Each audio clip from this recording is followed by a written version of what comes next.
Welcome to Booked, where two guys tell you about the books they're reading. I'm Livia Snedden.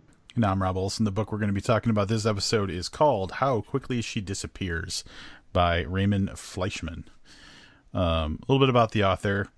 His debut novel, How Quickly She Disappears, is available now from Penguin Random House. Fleischmann has published short fiction in the Iowa Review, Cimarron Review, The Pinch, and Los Angeles Review, among many others. He earned his MFA from Ohio State University and received fellowships and scholarships from Richard Hugo House, the Sewanee Writers Conference, and others. He lives in Bloomington, Indiana, with his wife and 3 daughters. That's like a hop, skip, and a jump from us, right? Yeah. Maybe not even the jump. Could just be a hop and a skip. Do you know where Bloomington is? Bloomington is... I think it's like directly east of like Champaign, Illinois, so it's probably like a 3-hour drive from us. Okay, but that Bloomington, Indiana. Yeah.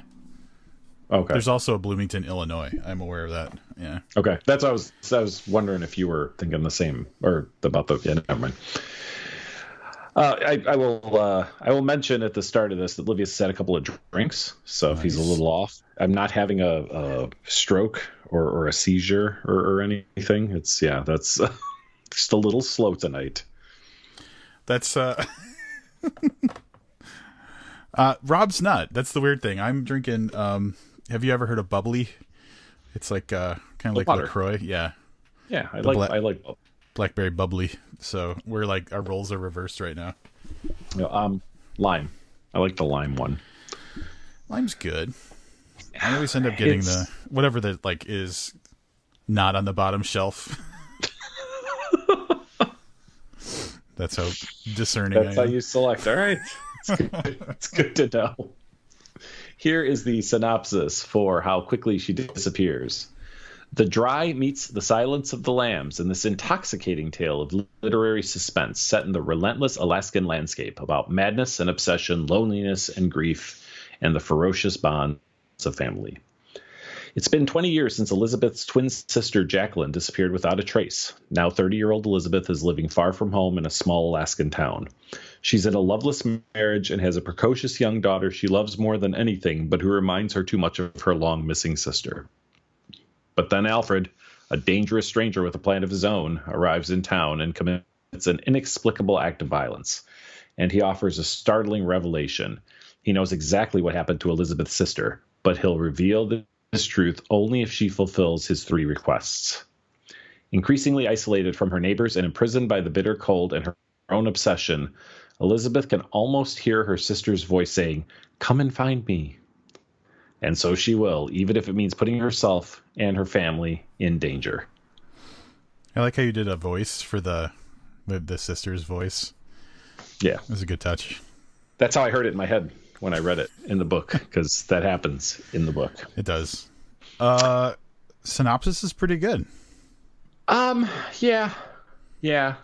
A little bit at the end, and I think this is maybe phrasing. So, increasingly isolated from her neighbors and imprisoned by the bitter cold and her own obsession. I didn't necessarily feel that was accurate. Maybe a little exaggerated. Yeah, it almost makes it feel like at some point she's going to be stuck in the wilderness, and it's not that kind of book. Right, yeah. That's true. Mm-hmm. Yeah, the bitter cold is, it's in Alaska, so unless it's summertime, it's going to be cold. I wonder if we should introduce a bonus point system for synopsis. Yeah.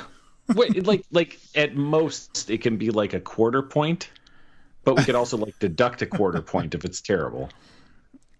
Yeah. Well, then here's my question. Do we rate that before we read the book or after? I think after, because only after do you know. Well, that's why I'm saying, like, yeah, the intention of the synopsis is not for the person who's finished reading it. So, but then you know if you've been deceived. So if it was a misleading synopsis, that's a strong point. We'll have to workshop this one a little bit before it goes live. All right, let's get talking about this book. I knew not so much about this book, about the first half of the synopsis before we decided to review this. So I was completely unawares that this took place in 1941. So I was expecting something a little more modern. And I guess in looking at the synopsis, there's literally nothing in here that indicates that it's kind of a period piece.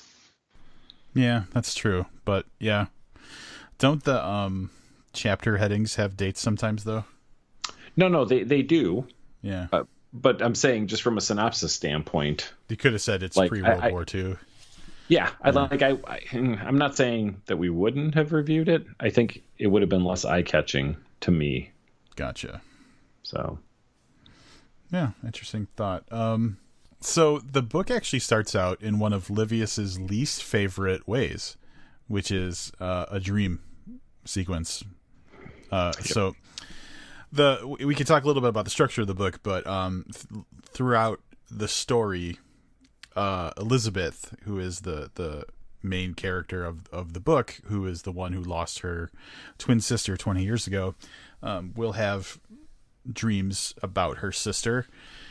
And that's how the book starts. The very first chapter is her having a dream about her sister, and then waking up and having a conversation with her daughter Margaret about checking for the mail, because Margaret is waiting for a book, because Margaret's this really precocious little kid that is homeschooled, and she's far advanced from where she should be at her age. I think she's like 6 when the book starts, and so but yeah, 11.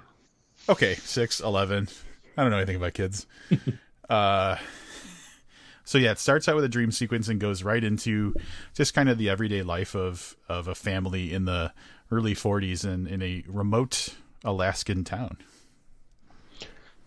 Yeah, Rob mentioned the mail. So interestingly enough, so 1941 is 80 years ago for all intents and purposes. And I just felt like everything moved far more smoothly back then than I expected it to. So if you would have said remote Alaskan, so here's the problem with the synopsis. Had it have said they live in a remote Alaskan town in 1941, I would have been like, this is going to be a wilderness tale. And that's not really my thing. So kind of circling back to that, but they have a plane that comes in twice a week, or once a week, I guess, at the beginning of the book, that delivers mail and packages and stuff they order through catalogs. So they're not nearly as cut off from the rest of the world as in my mind I would have thought. So I mean, I know that we had airplanes in 1941, right? Because that's just right pre-World War II. But it felt more modern than I expected it to, a little bit. But the trick about this particular town, and this is typical even to this day in Alaska, is it is remote enough where it's only accessible by plane. Like there's no road that kind of brings you there. So if you need to get to the outside world, like you're flying in and out. So the airstrip is a very important part of the town. And that's actually, yeah, I've been to Alaska a few times, and like that was something where when someone said that, I was like, well, how does it even... So you had to fly there first in order to establish like that this is a place to go. It's weird to think about. But yeah, it did in the course of the story. I'll agree with you. It didn't feel like there was any disadvantage to living where they lived. Yep. So the reason I mentioned the mail being flown in is our clear antagonist from the synopsis, Alfred, shows up one day in place of the normal plain mail package carrier person. And he's very tired. He had to take on a double shift to fill in for the other pilot who normally does the route, who's away at a wedding. And he asks if he can stay at Elizabeth's home. Now, a little bit of backstory, so that doesn't sound as weird. Elizabeth and her husband, or her husband primarily, runs a school in that town. And their lodgings, their home is provided by the government. But they also have a very big house with a spare room. Specifically does, so it's a government property. So anytime like government officials come to the area or whatever, they're expected to basically Airbnb their house to the people for free. So she's kind of in a position where it's awkward. Her husband's away, but she knows that, as you know, having this particular position in town kind of requires that she stay say yes to this stranger sleeping in her home. Yep. And he's just kind of weird. When he's introduced, he doesn't necessarily do or say anything that's like a red flag, but everybody just gets kind of a weird feeling about the guy. And so he stays as a lodger there, and like she's expecting him to like stay the night and then go the next day. And so it's like a very short-term agreement. And so she's like, well, she felt kind of, like Livia said, socially pressured into doing that. And at like the thing that kicks everything off, the part of the synopsis where it says he commits an inexplicable act of violence is not long after he gets to town, which means it happens very early in the book. I'm thinking less than 20% of the way into the book. And that really moves us into the meat of the story, which is her interactions with him to try and figure out like how he's involved in what happened to her sister like a long time ago. He does that, what's becoming a very like stereotypical thing. Like, I won't talk to anybody. I'll only talk to her, and the townspeople kind of fold. And yeah, he reveals that, again, this isn't going too far outside the synopsis, that he has information about Elizabeth's sister and that she's alive and he knows where she is. So this kind of starts this cat and mouse kind of game of the two of them making demands on one another, and then how that affects, obviously, Elizabeth and her family. So a little bit about the structure of the book, because it kind of bears talking about. It alternates, inconsistently alternates between like the present day in like a third person narrative about what's going on in the town in the present day. And then in some chapters, I don't think every other chapter, but like it's usually they alternate. There will be like a flashback chapter talking about Elizabeth's life around the time that her sister went missing. And in those chapters, it is a second person narrative. So it's like you went to the door and you opened it from the perspective of Elizabeth. So for some reason, these flashback chapters are in a second person perspective. My suspicion is it is to kind of like not force, but like encourage empathy with the Elizabeth character, because you're seeing things from her perspective. But it's a little bit, I found it a little bit weird. I didn't have so much a problem with that. And I get it's. I don't know if it's just to see her perspective. I actually kind of like that. If you didn't pay attention to the chapter heading or whatever, like it didn't take you any time to realize that now you're back 20 years ago. Yeah. You know what I mean? So as an actual tool. What I didn't like about it, and I was going to mention this more in the wrap up, but since we're talking about it now, it's probably a good place to put it. We've read alternating chapter books before. Everybody has. We have on this podcast. And I get that if you get to the very end of the book, there's probably a part where you have to stop alternating. But this one was done inconsistently, like you said. And that bothered me. Like there wasn't a rhythm. So when I turned the page, when you start in an alternating pattern, I just assume it's going to go that pattern for the rest of the book. But this one dropped off. Right. Nowhere near the end. And then, like you said, sometimes it'd be 2 chapters that took place today, and then it'd be a flashback. Like it was, I don't know. I think if you're going to use that structure, you have to figure out a way to use it throughout the book, at least for me.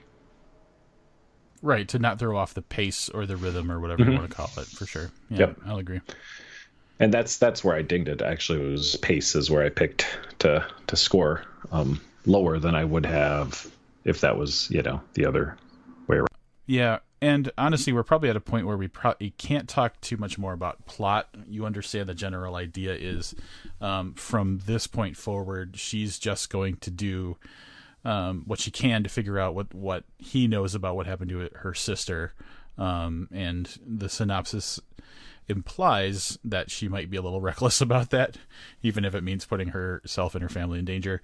And that's kind of the direction of the story. I will say that a couple things of note. I feel like there was the inclusion of some of the Alaskan natives, customs and stuff like that, and I feel like that was well done.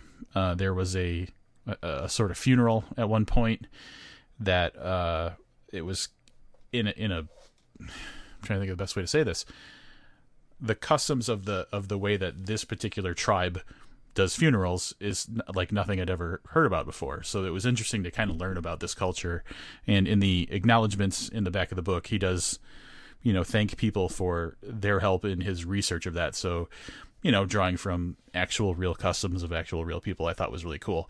And it's a pre-World War II book that does kind of tangentially mention war a little bit from time to time, and the fact that the characters were German, like the main character Elizabeth and her husband were German, gave an interesting, unique perspective on like, oh, the Germans are starting to be real assholes, and how does that make people feel about us as German people? So those were a couple of things of note that I thought worked pretty well in the story. Yeah, I guess I didn't plan on talking about that, but as you were saying it, I was thinking that there was a lot of good stuff going on around the story that didn't necessarily need to be there. Like it wasn't integral to the story. So like you're saying, the funeral and the customs and stuff in the war kind of helped to set a setting without. In a lot of stories, if you mention this takes place on a military base or near a military base, like there's going to be some type of military situation that occurs, and that didn't happen in this book. They just set a good setting, so which was really nice. Interestingly, so like that rings true to me too, because of the times that I've been to Alaska, so my father lived in Alaska before he passed. And that's why I was up there. So I spent the summer up there one year. So there was a lot of time I spent in Alaska with people who are, not natives, but like, citizens of, I guess is the best way to say it. And I didn't think about it. You wouldn't think about it, but Alaska's position on the globe, sorry, flat earthers, makes it a very strategic military point. And I never thought about that. But there is a constant presence of military and just an awareness. But kind of in the background, it's not something that is like Livia said, it's not something that's like, because there's military, it's part of the story, but it's there. And that's like the exact feeling I had when I was there, because it would come up, or like I would say something and there would be a response and I'd be like, oh, shit, I never even thought about that. So I found that to be very authentic. Mm-hmm. Not a ton of characters in this one. We can kind of go through a few of them, I guess. We have Elizabeth and her husband, daughter, who we already mentioned. Jacqueline is a character in that she appears in flashbacks and in the teen dream sequences that happen in this book. So, we get a brush with Elizabeth's dad through the flashbacks.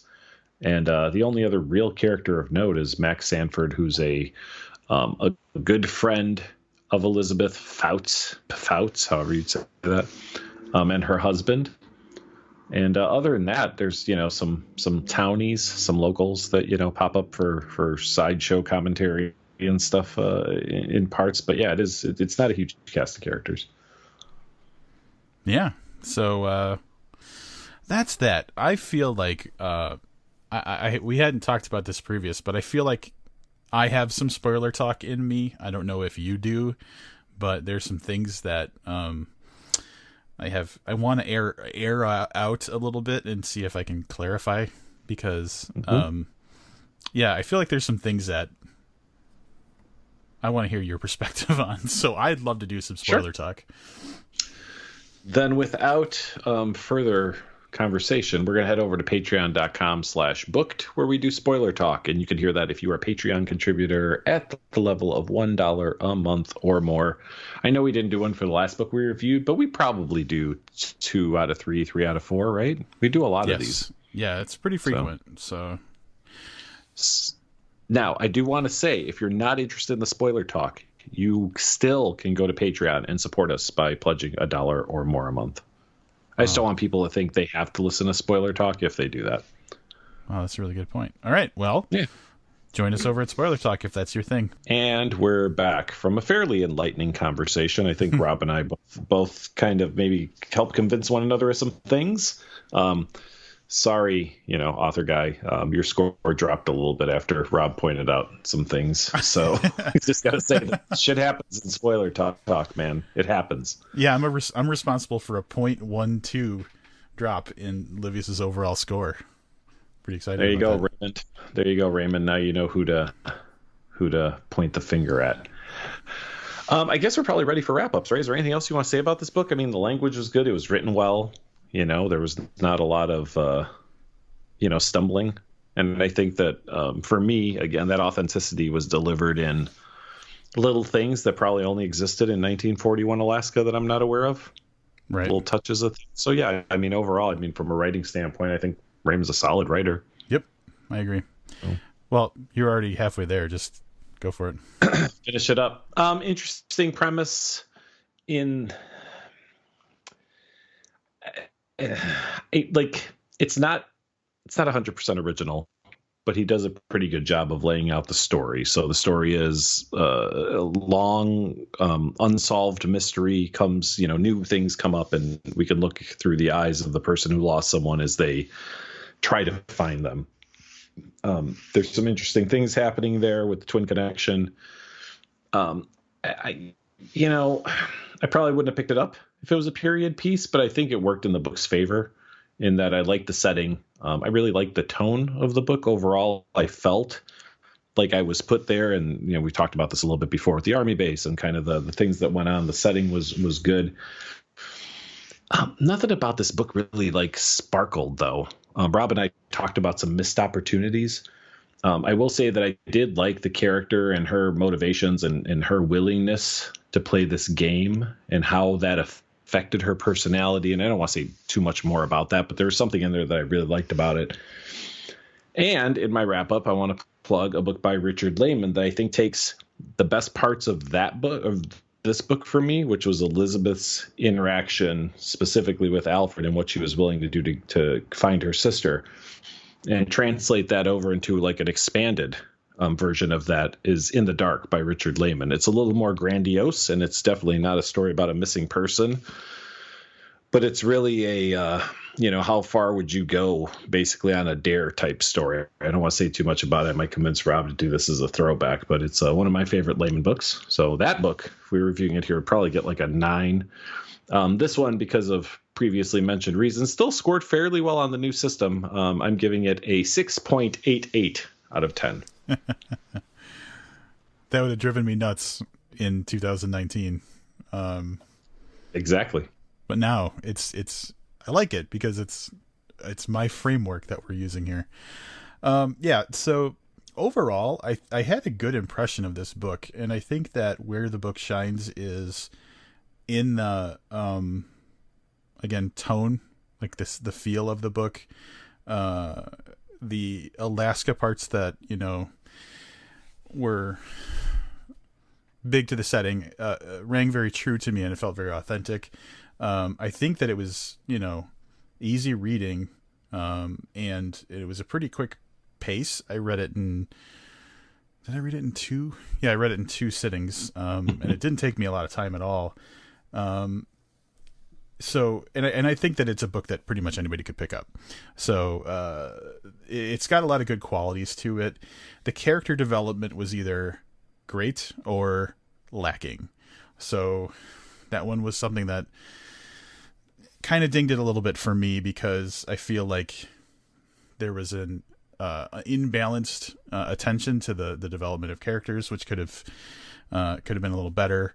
And the plot, while overall I like the story a lot, and I especially like the darkness that the Elizabeth character was willing to go into for the sake of getting what she wanted for so long.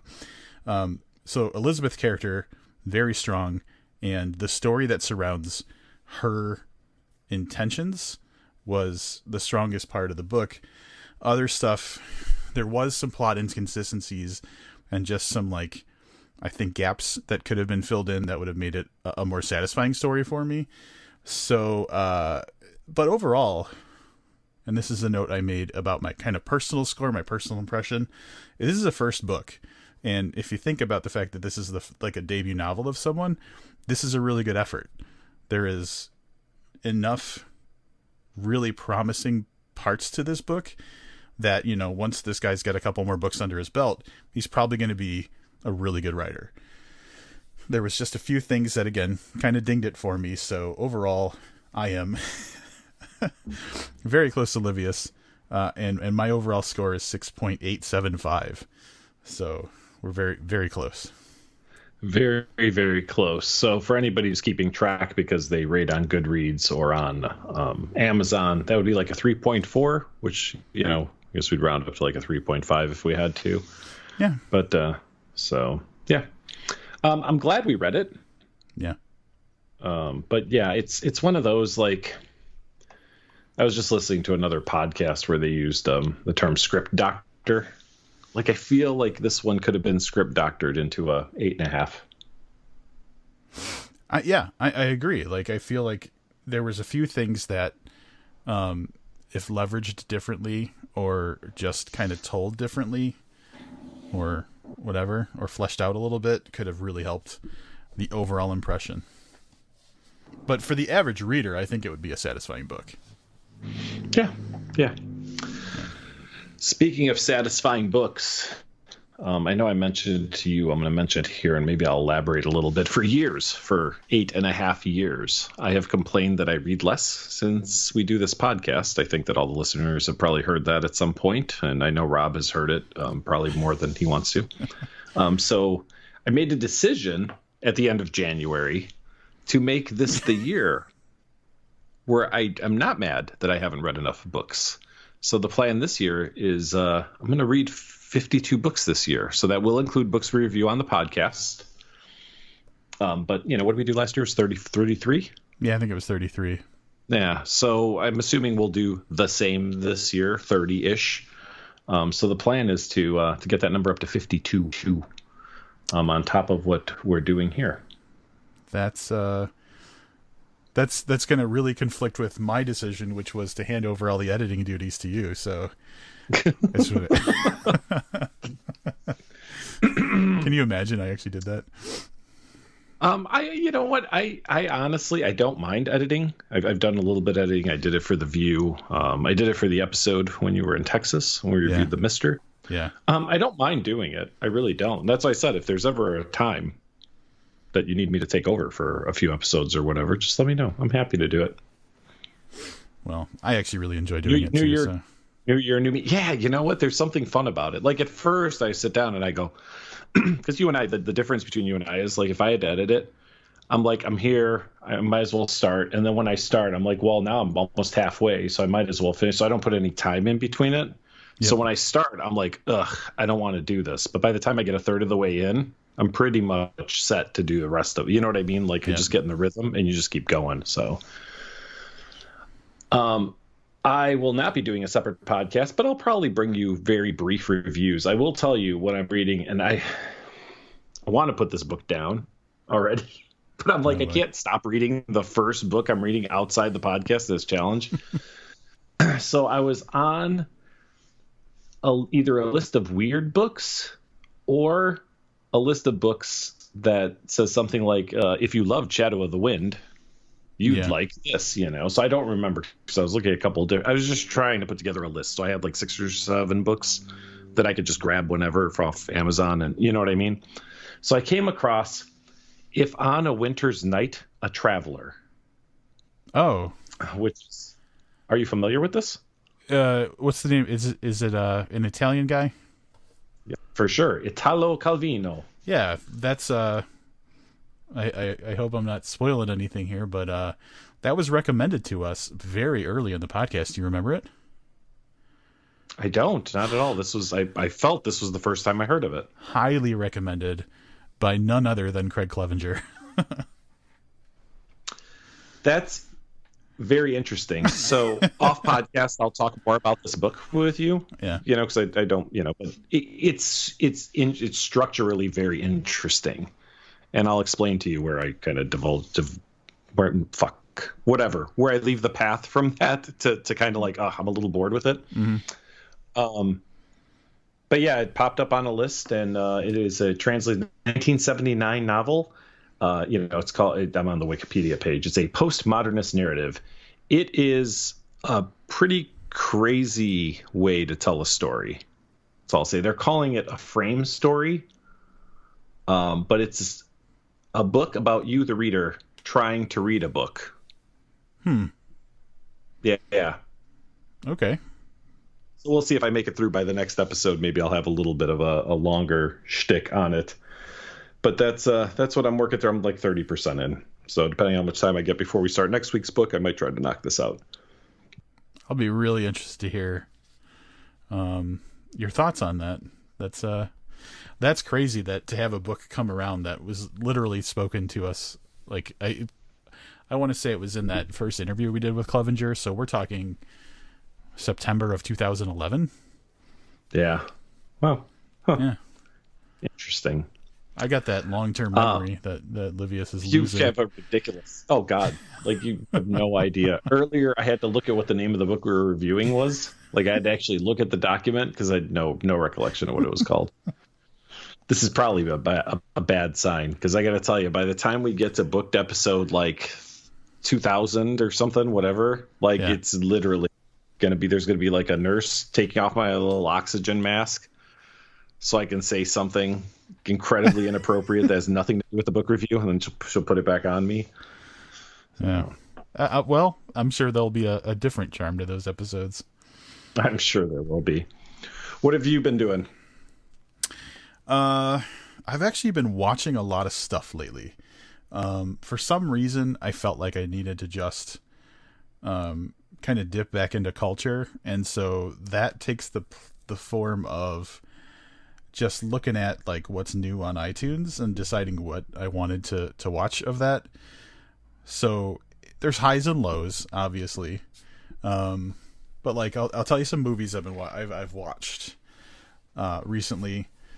I'll start with the ones that weren't that great, and then we'll kind of move into better stuff. So like I watched the new Terminator movie, Dark Fate. I heard that was a huge piece of shit. It's not that great. Watched the Joker movie. You and I disagree on this, but I think it's a terrible movie. I watched the second Zombieland movie, Double Tap. Yeah.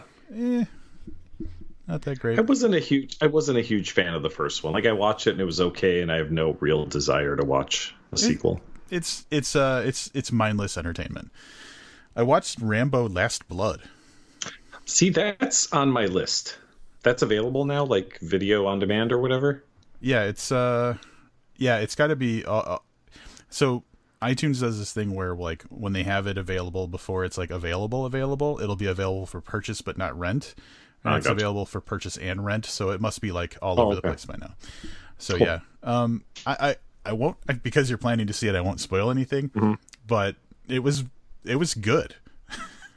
Interesting, because that had very mixed reviews. It was a love it or hate it movie. Like I was kind of watching the reviews for it when it came out. Yeah, cool. I don't know if I just have a soft spot for like Stallone after like his performance in the movie Creed, but like man, I'm liking the stuff that he's putting. Like when he's putting something out, or it's based on his intellectual property, like because Creed was not written by him, I feel like he does an awesome job. So. Yeah. I feel, and I could be wrong, but I feel like I read somewhere that Creed thing is he has played a character the longest. Oh. Like in movie terms, like I'm sure there's probably like a soap opera actor or something that's been doing it for 50 years. But if you go back to whatever, 78, when he first played Rocky, I think it was 76, 78, whatever, to now, that he might be like the longest person to play a character. the same. And that character probably or holds true whatever. for First Blood for Rambo, Right. Because Rambo came out like maybe 2 or 3 years after that. Yep. Yeah. So, you know what? First Blood, I loved First Blood when I was a kid. First Blood 2, and then the other two were kind of meh. But I was very intrigued at the idea that he was coming back after however long to reprise this role. Like I did not see Creed 2. I did really like Creed though. Yeah. Yeah. The Creed movies have so much heart that I wasn't expecting. Those really took me by surprise. I got 2 more movies I want to mention. Jesus, Rob. I know. I'm telling you, like I'm all over the place, but I saved the best for last. Motherless Brooklyn is a movie that I watched recently. I know you watched it too. Based on the book by Jonathan Latham. It's like one of the few books of his that I have not read. But I knew that it was written and directed by Edward Norton, and he's starring in the film as well. And the supporting characters are really good too. Fucking Willem Dafoe's in it. Bruce Willis, Alec Baldwin. Like, it's got a good cast too. It's got Ethan Suplee, and I thought it was a great movie. I thought the story was good. I thought like the cinematography and the filming was good. I thought the acting was good. I thought it was just a great movie. Here's something that doesn't happen very often. I agree wholeheartedly. That's awesome. I really enjoyed it. I wasn't like, how do I say this? Yeah, Willem Dafoe was fine. I always expect more from Willem Dafoe. Like, I feel this is one of those movies where they didn't need Willem Dafoe. Like, literally anybody else could have played the brother and it wouldn't have mattered. And then there are Willem Dafoe roles. So the FBI agent in Boondock Saints. Yeah. Even the Green Goblin in the whatever original Spider-Man franchise. Like, there are some roles where you're like, oh yeah, of course they fucking got him. Yep. And it goes back to, I feel like we had this conversation once on the podcast. Once Upon a Time in Mexico. Do you know what I'm talking about? I'm aware of it. That's the third El Mariachi movie. Yeah. I was really excited that he was in that, and at that point he was doing like a ton of really cool stuff. Where if you saw Willem Dafoe, it was like shit. I can't think of his name. What's the guy who talks really weird? He's kind of like same age as Dafoe. He talks really slow. Shit. At any rate, those two guys. That guy. I can't. Yeah, that guy. It'll come to me. Christopher Walken. Those guys, like you give them a role because that character is special, right? And they fit the role. So in Once Upon a Time in Mexico, he literally has 2 lines, and they're both in Spanish. So there's like no reason to have Willem Dafoe in this movie, right? Yeah, he has like no screen time, and he delivers 2 lines that aren't even in his native language. And and that's how I kind of felt about this. Like, Willem Dafoe's a little bit of a letdown, not because he did a terrible portrayal, but that like he got relegated to being a crazy dude. Yeah, I get excited when Willem Dafoe's in something, and then when it's a meh role. Anyway, who I really liked, and I don't have this pulled up. I thought obviously Norton did a brilliant job. The female lead, I thought she was great. Yeah, so she did a wonderful I like that job. character, and I thought she did a terrific job. But a great detective movie, I guess. And Rob said, this is, what did you say to me? Like, this is the most detective movie or whatever, or something along those lines. And yes, it's. Yeah, I called it like a proto detective movie or something. Yeah, but Edward Norton's character, who has Tourette's, really makes this movie. So well, yeah, and there was honestly like I don't know. So I got one more movie I want to talk about, but there was a part. So he had this like they didn't call it Tourette's, but like it was very Tourette's like. But he had like some anxiety kind of like mixed into it, and at one point someone was kind of like goofing with him, and like went to like touch his face or touch his neck or something like that, and Norton had this like tick of a reaction where he like turned his head in a weird way, and it was like that wasn't acting, like that was like it was an authentic moment that fit the exact like disability or whatever he had. I was like, he has an uncanny way of physically acting, like the same thing in Primal Fear. Yep. Like those things, because he could emote and he can actually do the acting and talking and everything very well, but it's those like extra physical movements and stuff like that it's so tough to pull off, or I'm assuming it's tough to pull off, that it's just so impressive. And there was a moment where I was just like blown away by his acting. I only watched it at your recommendation. And the reason I say that, I'm so fucking petty sometimes. I watched he was on Joe Rogan's podcast when the movie hit theaters, so 3 months ago or whatever. And they eventually got around to talking about this movie, and he really liked the book. And he then said that, so the story with the politician, not to get too far into it, that essentially, I guess he added that into the story because it's based on an actual guy in New York. So that character is based on somebody who, was a crooked politician, essentially. And I was really mad that he took a book that I know is a well-revered book and then, like, cut shit in for the movie. And it was enough to make me mad enough that I was like, yeah, I'm probably not going to watch that. And then you messaged me about it, and you said it was really good. And I was like, I used to love Edward Norton. I mean, who didn't, right? American History X, Primal Fear, back in those days. Even that dumb movie he did where he was a priest and he was a he was a priest. His best friend was a rabbi, and they're in love with the same girl. Like, he's even good in that. Yep. But I'm glad I watched it. Yeah. Probably one of my favorite movies I've watched recently. Now, this next movie that is one of my favorite movies I've watched recently is just gonna fucking blow your mind, Livius. I know this for a fact. I can't tell you myself how much I enjoyed the movie Dr. Sleep. Oh, that's interesting. Yeah, because we reviewed the book, and I was lukewarm on the book. Yeah. Mm-hmm. The movie's fucking great. All right, I have some questions to ask, and of course, I mean, I guess I could have Googled it because we can't be the only people that read the book and saw the movie, or you can't be the only person.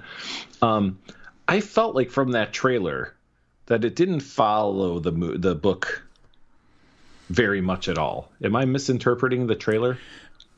No, the trailer's misinterpreting the story, I think. Okay. And that was actually a problem for me too. In all of the promotional materials I saw for the movie, it was like The Shining.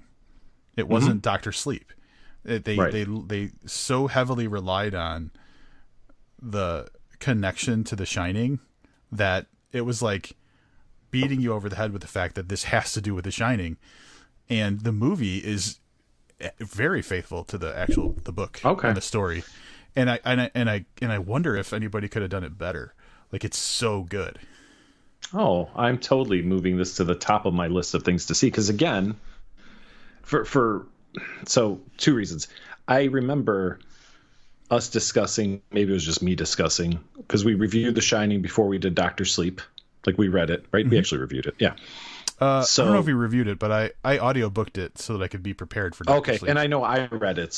But I remember us talking about it, and I had said that there's so little connection that, much like having Willem Dafoe play a Mexican mob boss, like, I'm not sure why this had to be the sequel to The Shining, because it's thread thin, the connection. And then I see this trailer, and I'm like, I don't remember any of this from the book. Like, none of this looks familiar. Yeah. And that The Dark Tower did the same thing, which is another fairly recent Stephen King movie. I'm sure some have come out in between, but I was like, well, if they're just going to start taking properties and just making movies with the name and throwing a main character in there, like, I might pass on that. So, but hearing that it's more faithful to the book definitely inspires me to watch it. Yeah. And in a way where, like, so there obviously, even in the book Dr. Sleep, there was like some elements, like the guy that was the cook or whatever. Yeah. And they do have some, they do use some scenes or moments from The Shining and stuff like that. But like the whole story of how there's like these wandering people who like live off of the shine is super strong.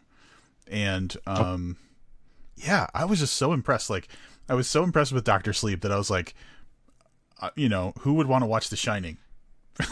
Which, Wow. It sounds kind of dumb, but like, yeah, it's fucking great, and I'd love to hear other people's opinions because, and I will say I watched the director's cut, which is 3 hours long.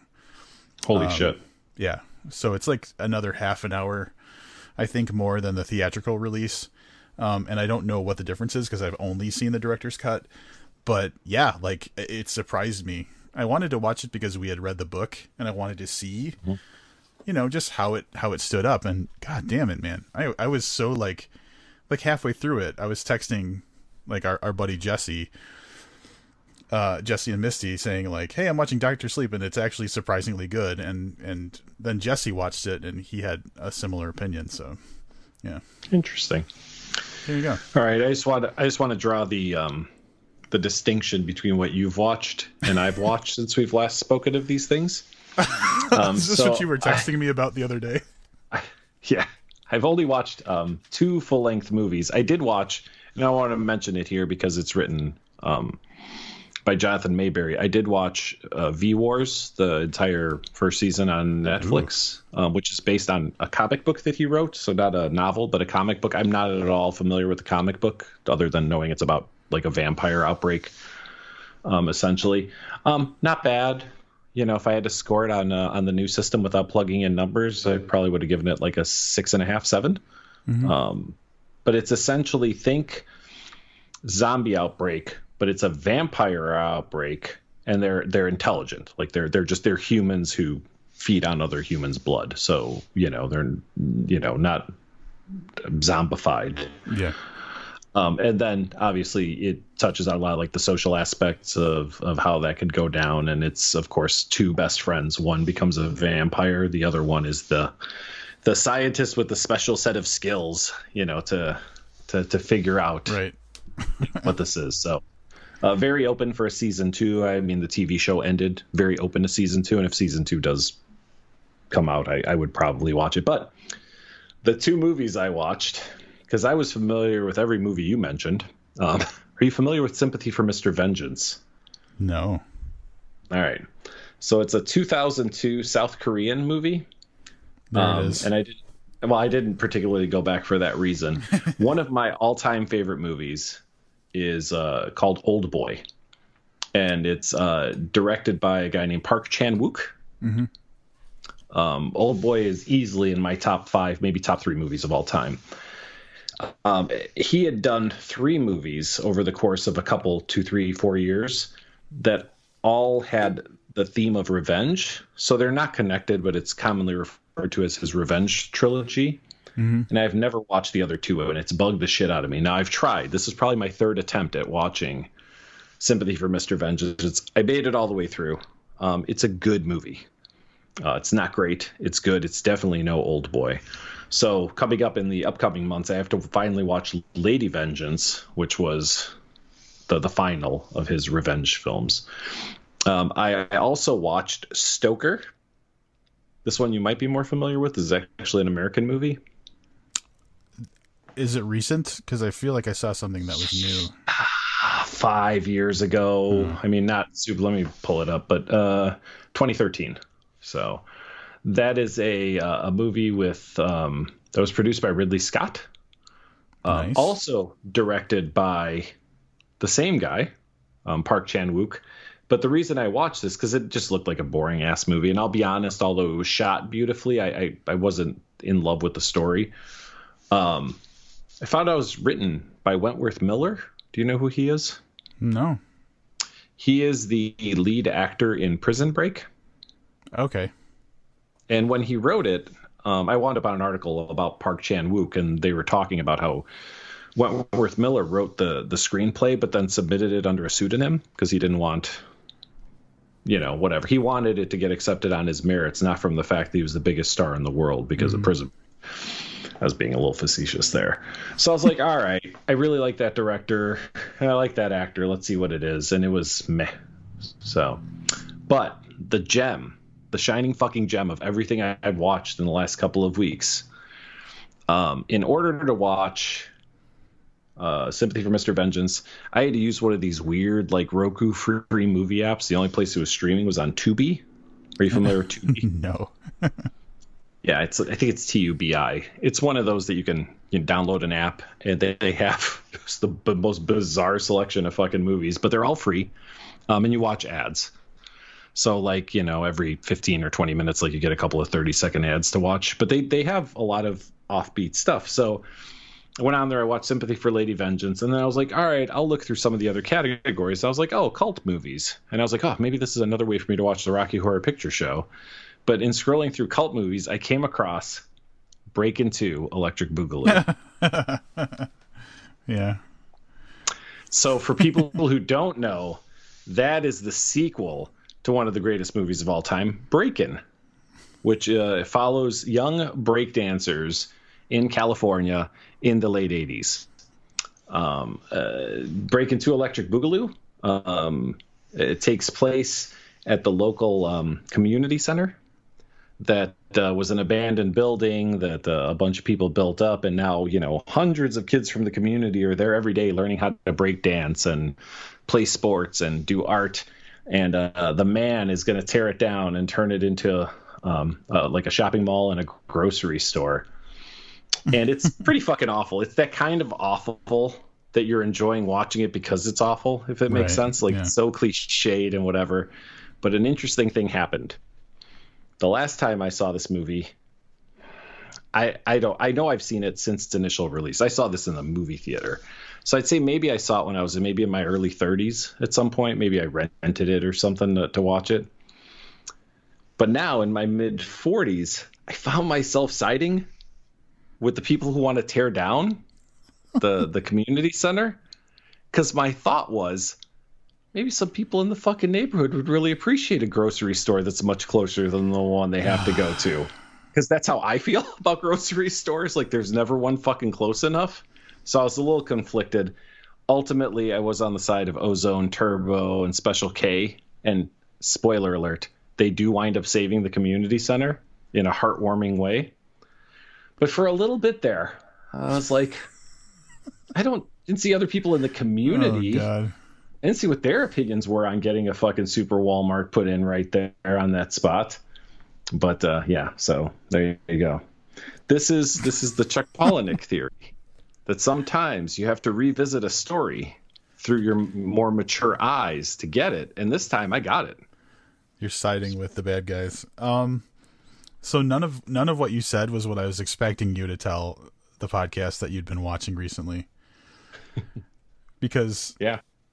I got a message from you the other day that said I'm on hour 5 of a nonstop My Little Pony marathon. I forgot all about that. I managed to block that out. I've been drinking since then, which is why I'm drinking today. Now, 5 hours is a lot. 3 hours later, I get another message. 8 hours into My Little Pony. Dude, there are a shit. So that 8 hours was only like 2 seasons. There's more. And you started at 10 a.m. because the 8 hour message came in at 6. Yep. So we typically have my granddaughter on Saturdays, and she busted into the house and said hi, and we goofed around and horsed around for about 4 minutes before she said, "Papa, put on My Little Pony." And I did, and usually she'll change it. She'll say, "All right, let's watch something else or whatever."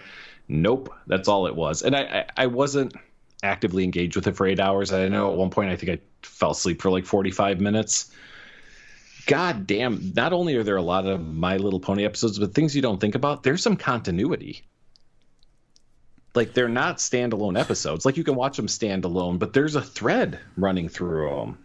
Yeah, there's Patton Oswalt does a thing because he does stand-up comedy, and he did a thing about how he had his thing when he was a kid, which was Star Wars and all that, and he lets his daughter have her own thing, which is My Little Pony, and he's like, but that's her thing, I don't know anything about it. But then he goes on to like explain like in great detail all the stuff that happens in My Little Pony. It's if you get a chance, you should look at it. I probably can relate more than most human beings. This is a graduation from Paw Patrol, which is obviously even a younger demographic that I watched for years. And the thing with Paw Patrol is I started having like actual ideas about this show. Like the mayor is completely inept because every like third episode she has to have puppies, little dogs, help her solve some catastrophe for the city. And like you start thinking things like, how the fuck does she keep getting reelected? Why is she still the fucking mayor? Or I noticed that there's a weird tension between two of the pups, one of the girl pups and one of the boy pups. Like there's a weird kind of tension between them that doesn't ever really get brought up in the show. Think that hasn't been established. Nope. It's just there. It's just there. There's just like little lingering glances between Chase and Sky. And yeah, you can just feel that there's a little bit of a tension there. And I'm like, I wonder if they write this stuff in for the adults. I didn't look, but I'm pretty sure there's probably some kind of erotic fan fiction for. I was just going to say that, yeah. Yeah, I don't want to look because you go on a list, and this is where we got to get one of those VPNs to sponsor the show, where we could just break in and be like, but I'm not worried about that because I use such and such VPN. So hey, VPN guys, we're looking to make some money. If you're interested, hit us up. Yeah, send us an envelope of cash, and then we will talk about your shit. And free VPN accounts too. Oh yeah, you're thinking you're smart. I'm just like, give me cash. So I'm glad to know that we're spending our off podcast time on really worthwhile things like Rambo and My Little Pony. We're making it work. We're making it work. There is so much. I was thinking about this the other day as I was going through Netflix, because one of the things I like to do when I have an hour to watch something is spend 45 minutes just looking through everything that I could possibly watch and then never making a decision. Yeah, classic. I wonder if somebody has information on how much there is hours-wise total in like TV and movies. So like not user-generated content or whatever, but like actually produced. Like legit commercial content. Yeah, because when you think about it, what movies start? 90 years ago? So first like silent film, like the 1920s, right? So 100 years ago? You mean that people like actually went out and watched together? That you could see something on a screen of some sort as a, you know what I mean? Like a motion picture. Yeah, I'm guessing, early 1900s, right? Yeah. 1920s. I wonder. Yeah, that's what I'll say. Probably like Charlie Chaplin was in the 20s, right? And he was like at the very beginning, essentially, of that shit. I just wonder how many hours of content there is. And like I said, I'm not talking about YouTube videos or video podcasts, just straight up acted, produced. You know what I mean? Like stuff that made it to TV, played in a movie theater. Because it's got to be in the millions of hours, right? Oh, yeah, easily. It's got to be in the billions of hours, I would imagine. And when you think about that, just over the course of 100 years, like we have to have more than, how do I say this? So in the time, whatever 100 years is in hours, we probably dwarf that number significantly by how many hours of stuff there is to watch. Oh, yeah. It's just like a weird thought I had, because like I said, I was just scrolling through and menu after menu. I'm like, Jesus Christ, there's like 10,000 things to watch on fucking Netflix. Then you switch over to Amazon and there's another 5,000. Just started thinking about how much content we've produced. Yeah. This is the part where if this was a TV show and not our crappy little podcast, like another person would say, if you played everything back to back, it would take, they'd have like you could walk from here to the sun and back. Yeah. Or something. Yeah. Someone would have that nerd shit ready. We don't have that nerd shit ready. No. And it's just something that occurred to me. I was thinking about how many different things there are to watch. But yeah, that's it's one of those like weird shower thought kind of things. And then books, same thing. Oh my God. I mean, there's got to be as many books as there are people, right? Yeah. Yeah. Speaking of, this is me trying to wrap up the episode. Yeah. What's coming up next week?